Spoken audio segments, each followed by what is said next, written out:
Welcome to Studio Chatter. How's everyone doing? I'm good. We're good. Yeah. Busier than ever. Are you guys feeling like ramping Right. back up? 100%. So it was like, feeling?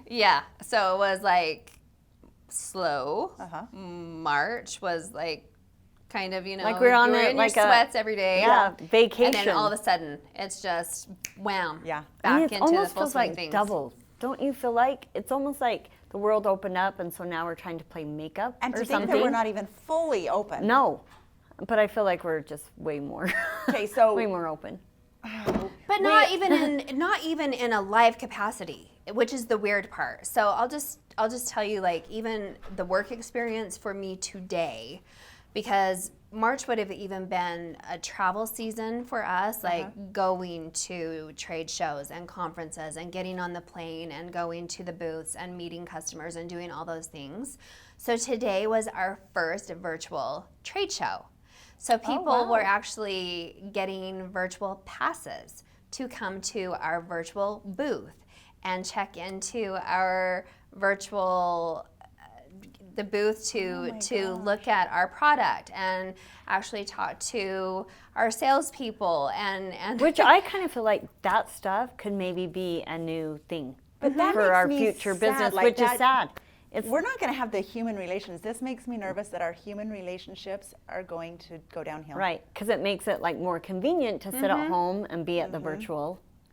But that human connection is I think definitely it's missed. both. I mean, I definitely think it can be both. And what's weird is because if you missed out on one of the presentations today, oh, don't worry. Yes. You can come back tomorrow because we'll be having the same presentations again tomorrow. And you can still, you're right, then you can still, talk to a salesperson again tomorrow and you can still get your quote or whatever it is. But I think there's still the human experience. Right. And I happened to be down at the Parks and Rec office the other day also talking to the ladies there, and we were talking about the Miss Spanish Fork experience, and it went off really, really well, but there is part of the experience too where you still crave people.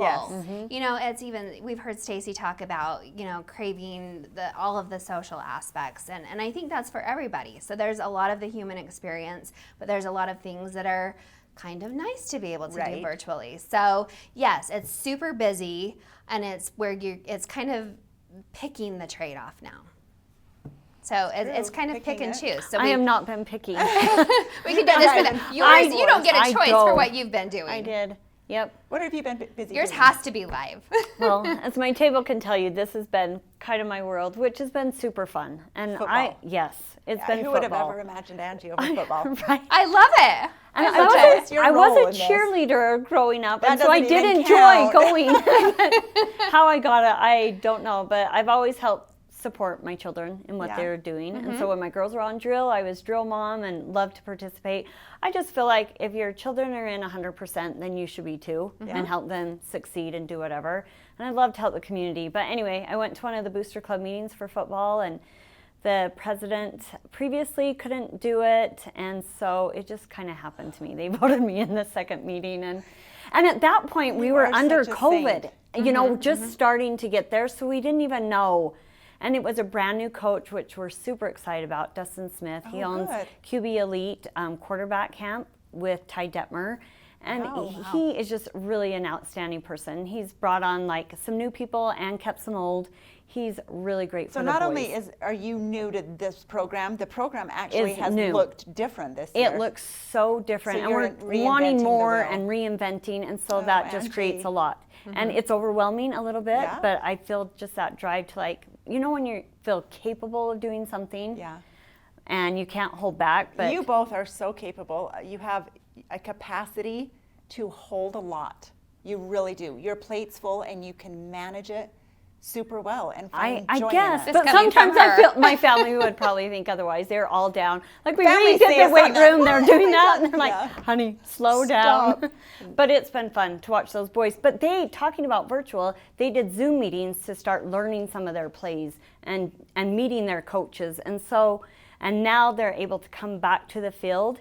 And those coaches actually know the boys a little bit better because they saw their face and was able to communicate with them. Rather than maybe in a big group. Yes, and- right. So there's been some pluses definitely to that, but So If anyone's another thing- interested in helping out with the program, contact Call us. Angie. Yep, Absolutely. call us. Well, that's interesting that you bring that up because technology in so many ways has been kind of a plus and a minus. So we were talking a little bit before the show started tonight about social media. And some people have all of a sudden just become so overwhelmed by some of the things going on in the world that they're just shutting down. Yeah, So Totally understandable. It's heavy right now. it is. It's been coming at us. I think my favorite meme during all of this is, it sounds like a kindergarten narrative. What's happened from economy shutting down, COVID, earthquake, now we're dealing with racism and rioting. Like, it is so much, I think, for so many of us to Like handle. we really haven't had a breath.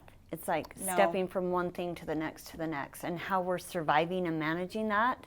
And we have to choose, like, if you can handle more than your neighbor Then you step up and then and you help. But I do think it. some people, they can't. Like, this Right. is so It's overwhelming, debilitating and to will some. it ever change? And it can be scary. So I hate to always say like what's next, but honestly, like 2020 has been like kind of a high stress Yeah. intensity year, but maybe making us stronger, or I don't know, hopefully changing. making us stronger. Yep. And then I mentioned all those things, but then there's elections. Everyone probably received ballots Yeah. to vote. Yep. And I'm getting texts like, so what do you think about this person or this person? This person stresses me out, but what about, like, oh, this Is that just hard for you, for people to ask you who you're voting for No, or I'm who happy they to should? Are you share happy to because share? It helps me to ask other people Right. if they've worked with them. You know, if as a mayor and council we've worked with a certain individual through the last 4 or 6 or 8 years, and can see them in action and And believe say, in what yes, they're I doing. believe in them. I don't know so much about this person. For governor though, we have great options. We do. I wish on a national level, when Mm-hmm. it came time to elections, that we had such great, Candidates. that we could say it's going to be a win-win. Me and my husband have been talking about this. I'm like, all of those are pretty great Yeah. candidates. Yeah. Which is hopeful, which is great. Yeah, and That we've had Deidre whoever is Henderson chosen in is our great. show, twice, Natasha? Mm-hmm. And she's running for lieutenant governor. Like, it's fun to have local Right. people. Mayor Kafusi's just over in Provo. She's running for lieutenant governor. There's some women that are on the ballot this year. Right. That's exciting. Yep, And I they're agree with both that. powerful. So super, super interesting times. I mean, it's a great time to be alive. It's a great time for reflection. I still have littles at home. It's a scary time too, because I look at them and you look to the future and you have to wonder what is going to be in store for them. So you have to consider all those things. But on that note, we are meeting the new Miss Spanish Fork tonight, and when we were considering all of the things in putting together a virtual pageant this year, and kind of, stepping into those obstacles, should we do it? Should we not do it? Right. And is it worth it? Should we? And then you talk to the generations that are coming and the important things that they have to say, and going into the mock interviews and meeting them over Zoom. We just dug our heels and we said we absolutely positively have to do this, and meeting her tonight, you'll absolutely see why. So I'm excited. Yeah, me too. very exciting. All right, next on Studio Chatter, we'll introduce our new Miss Spanish Fork. Stay with us.